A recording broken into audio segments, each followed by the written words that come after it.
बिस्मिल्लाहिर्रहमानिर्रहीम। अस्सलाम वालेकुम।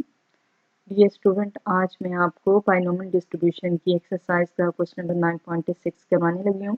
ये पंजाब टेक्स्ट बुक बोर्ड है और उसमें से मैं आपको 9.6 करवा रही हूँ।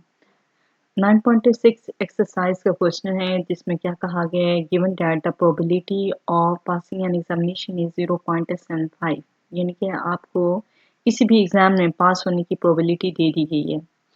कहा यह गया है कि what is the probability of, और लेकिन आपने मालूम करनी है passing at least two examination if you take the 6। अगर आप 6 पेपर आप अटेम्प्ट करते हैं तो आपने बताना है कि कम से कम उनमें से 2 में पास हो जाएं। ठीक है, उसमें 2 में स्टूडेंट पास हो जाए, इस चीज़ की आपने प्रोबेबिलिटी मालूम करनी है। जैसे मैं आपको इससे पहले बता चुकी हूँ कि बाइनोमियल डिस्ट्रीब्यूशन में आपकी जो आउटकम होती हैं वो 2 होती हैं। तो इसी बात को मद्देनज़र रखते हुए आपने प्रोबेबिलिटी ऑफ पासिंग जो है आपको गिवन है 0.75, तो इसका जो होगा आप कह सकते हो कम्प्लीमेंट पासिंग का वो होता है फेलिंग। तो अगर एक आउटकम आपको दे दी गई है पास होना, तो दूसरी आउटकम जो होगी वो फेलिंग होगी। तो प्रोबेबिलिटी ऑफ पासिंग आपको 0.75 दे दी गई है और प्रोबेबिलिटी ऑफ फेलिंग आपने खुद निकाल लेनी है 1 माइनस 0.75, जो कि 0.25 के इक्वल हो जाएगी। ठीक है, अभी हम क्वेश्चन को देखते ही ये डिसीजन नहीं ले सकते कि ये पी इनमें से क्या है। ठीक है, जब तक हम अपने वेरिएबल को ना देख लें, हम वेरिएबल ऑफ इंटरेस्ट को ना देख लें, हम ये ना देख लें कि हमारे एक्सपेरिमेंट में सक्सेस क्या है। ठीक है, तो अभी देखिए फर्स्ट पार्ट हम करने लगे हैं, passing at least two examination you take the 6। आपने ये काम करना है कि अगर 6 एग्ज़ाम्स आपने दिए हैं, किसी भी स्टूडेंट ने दिए हैं, तो बेटा देखिए ज़रा कि पासिंग एटलीस्ट 6 का मतलब ये बनता है कि एन आपके पास 6 आ गए। ठीक है, आपके पास एन जो होगा वो क्या होगा, 6 होगा। अब आपने इस क्वेश्चन में आपने लेना है एक्स, यानी कि सक्सेस क्या लेना है, क्योंकि पासिंग एटलीस्ट 6 का आ गया, उसकी प्रोबेबिलिटी आपने मालूम करनी है। तो यहाँ पे बेहतर जो बात है वो यही है कि हम पासिंग जो है उसको हमने क्या लेना है, हमने पासिंग ऑफ एग्जामिनेशन ही को जो है ना हमने एक्स ले लेना है। ठीक है, हमारे लिए ये ज़्यादा बेहतर है। तो कैपिटल एक्स आपका क्या रिप्रेजेंट करेगा, लेट कैपिटल एक्स रिप्रेजेंट कर रहा है आपका पासिंग एन एग्जामिनेशन। ठीक है, एक्स होती है सक्सेस। और अच्छा, अब जब आपने सक्सेस चूज़ कर ली है, यानी फेलिंग को आपने नहीं चूज़ किया, आपने पासिंग ही को चूज़ किया, क्योंकि आपका वेरिएबल ऑफ इंटरेस्ट यही था कि आपने मालूम करना था पासिंग एन एग्जामिनेशन। ठीक है, तो पासिंग ऑफ द एग्जामिनेशन तो आपका जो पी होगा, यानी पासिंग की जो प्रोबेबिलिटी है वो आपका पी हो जाएगा, क्योंकि पी हमेशा एक्स के साथ लिंक्ड होता है। ठीक है, और क्यू जो होगा वो आपका 0.25 हो जाएगा, और एन की वैल्यू आपके पास 6 है जो कि गिवन है आपको। ठीक है, देन उसके बाद आपने जो क्वेश्चन अटेम्प्ट करना है उसमें आपका वेरिएबल जो है वो पासिंग है, लेकिन पासिंग की जो वैल्यू आपको दी गई, जिसकी वैल्यू आपने मालूम करनी है, जिसकी प्रोबेबिलिटी आपने मालूम करनी है, वो है पासिंग एटलीस्ट टू एग्जाम्स, यानी कि आपने कम से कम 2 एग्जाम्स स्टूडेंट पास करे।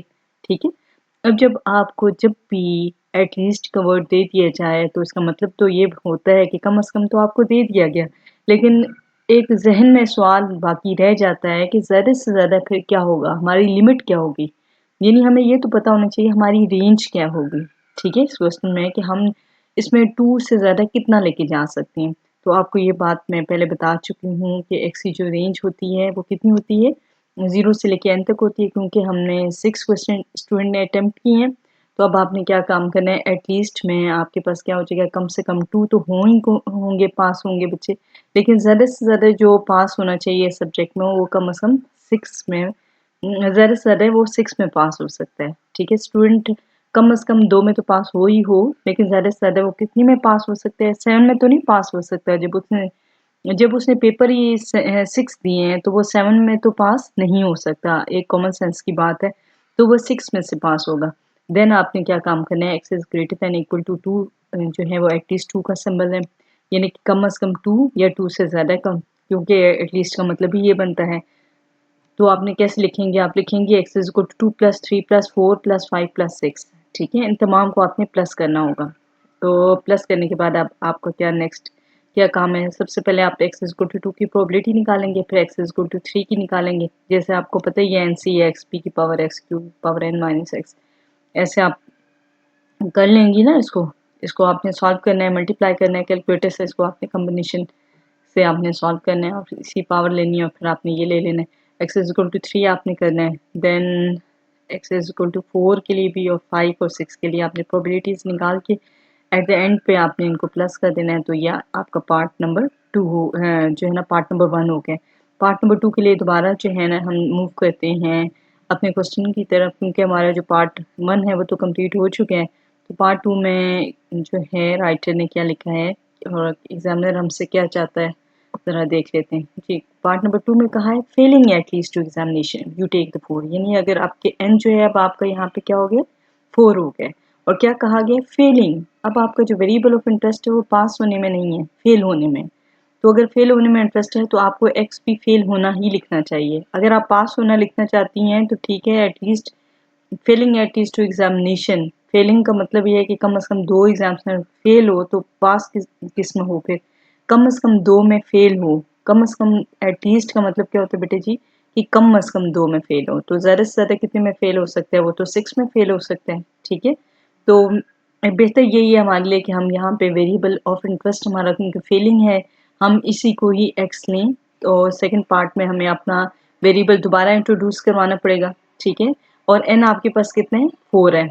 अब आप क्या करेंगे, इसको एटलीस्ट टू एग्जामिनेशन आपसे कहा गया है। तो आप देखिए ज़रा सेकंड पार्ट में हम एन इज़ टू 4 रख लेते हैं और एटलीस्ट के लिए अब फिर आपको पता ही है कि बिल्कुल सेम जैसे कि पार्ट 1 में था उसी तरीके से आपकी जो एक्स की रेंज होगी वो क्या होगी 2 से लेके 6 तक होगी। लेकिन यहाँ पे जो आपने एक्स को रिप्रेजेंट करना है ना बेटे फेलिंग ऑफ द एग्जामिनेशन, तो प्रोबेबिलिटी ऑफ फेलिंग जो है वो पी हो जाएगी। ये बात आपने याद रखनी है, जो कि 0.25 हो जाएगी, वो क्यू 0.75 हो जाएगा। एन जो होगा वो यहाँ पे क्या हो जाएगा 4 हो जाएगा। फेलिंग एटलीस्ट टू एग्जामिनेशन का मतलब फिर यहाँ पे दोबारा रिपीट किया मैंने कि कम से कम 2 हैं तो ज़्यादा से ज़्यादा कितने हो जाएंगे, ज़्यादा से ज़्यादा 4 के केस में आपके पास कितने होंगे 2 3 4 हो जाएंगे। ठीक है, तो यहाँ पे 2 + 3 + 4 की प्रोबेबिलिटीज़ को आपने स्टेप बाय स्टेप आपने कैलकुलेट करना है। कैलकुलेट करने के बाद आपने उनकी जो वैल्यूज़ थी, जैसे कि ये अब है 2 की वैल्यू है, 3 की है और 4 की है, तो इन तमाम को मैंने क्या कर लिए, इनको प्लस कर लिए।